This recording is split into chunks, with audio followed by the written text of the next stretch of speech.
বিভ্রান্তিকর অবস্থায় রয়েছে।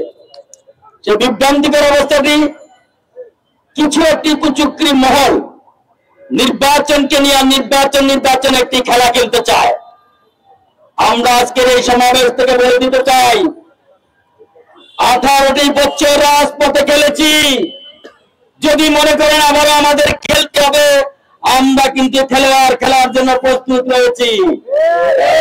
এদেশের মানুষ বহুবার খেলেছে, বহু সরকার দেখেছে।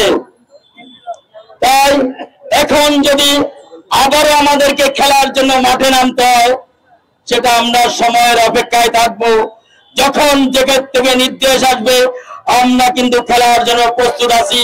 তাই আমরা বলবো, এদেশ থেকে ফ্যাসিস্ট পালিয়ে গিয়েছে, ফ্যাসিস্টের দোসররা এখনো দেশকে নিয়ে ষড়যন্ত্র চক্রান্ত চালাচ্ছে। এই ষড়যন্ত্র চক্রান্তকারীদের থেকে দেশবাসী এবং ছাত্র সমাজ, যুব সমাজ, সকল সাধারণ নাগরিকরা সবাই সতর্ক থাকবেন। এই ষড়যন্ত্র চক্রান্তকারীদেরকে আগামী ফেব্রুয়ারি মাসের জাতীয় নির্বাচনে ব্যালটের মাধ্যমে সেটা জবাব দিয়ে তাদেরকে বুঝিয়ে দিতে হবে, এই দেশ একটি গণতান্ত্রিক দেশ, এই দেশ সাধারণ মানুষের দেশপ্রেমিক দেশ। এই বাংলাদেশকে নিয়ে ছিলিমিলি গেলে কেউ কখনো রক্ষা পায় নাই, ভবিষ্যতে পাবেন না।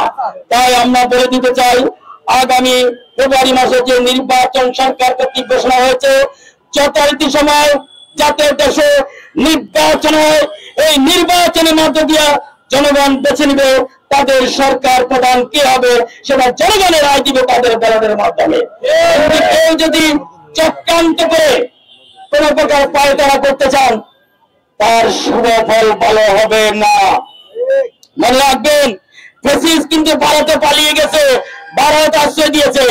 আপনারা যারা এখন ষড়যন্ত্র করতেছেন, তারা কিন্তু ভারতে আশ্রয় পাবেন না, রাস্তায় থাকবে না। সারা বাংলাদেশের জনগণ আপনাদেরকে বলবে, 12 ফেব্রুয়ারির মধ্যে যদি নির্বাচন না হয়, আপনারা প্রত্যেকটা রাষ্ট্রদূত বাংলাদেশের প্রতিটা বর্ডার, আমরা যেভাবে তার প্রথমে আমরা বর্ডারে গিয়ে পাহারা দিয়েছিলাম, প্রত্যেকটা রাষ্ট্রদূত অফিসকে ঘেরাও করেছিলাম, আমরা কিন্তু সেই কর্মসূচিতে থাকতে হবে যদি নির্বাচনকে নিয়ে কোন রকম পায়তারা করা হয়। তাই আমরা ফেব্রুয়ারি মাসের মধ্যে যে নির্বাচন সরকার ঘোষণা করেছে, আমরা যাতে জাতীয় নির্বাচন ফেব্রুয়ারি মাসের মাধ্যমে আমরা আমাদের ভোটের অধিকার প্রয়োগ করতে পারি, সেই ব্যবস্থা নেওয়ার জন্য সরকারকে আমরা আজকের এই মঞ্চ থেকে আহ্বান জানাচ্ছি।